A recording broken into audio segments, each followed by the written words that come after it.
Kamakailan ay umattend ng kasal si Miguel Tan Felix at Isabel Ortega.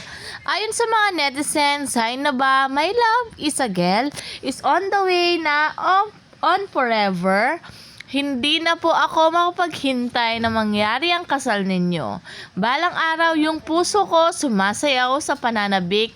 Napaka-genuine ng relasyon nyo. Kaya stay strong lang, mag-ingat kayo palagi. More matured role for Miguel. Alaga na Adonis style, I think mas bagay na sa kanya yon. Ang pogi, nagmukha siyang Roy Vinson dahil sa kanyang buhok.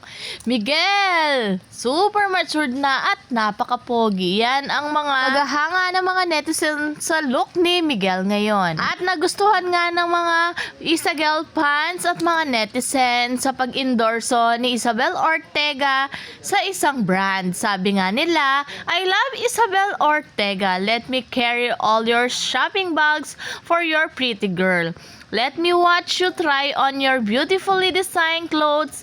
I want to see how enhance your pretty girl look. You're getting sexier and classier. At mula noon hanggang ngayon ay ganyan na ganyan pa rin ang relasyon ng dalawa. Tiyak na magtatagal dahil nagmamahalan at merong time sa isa't isa.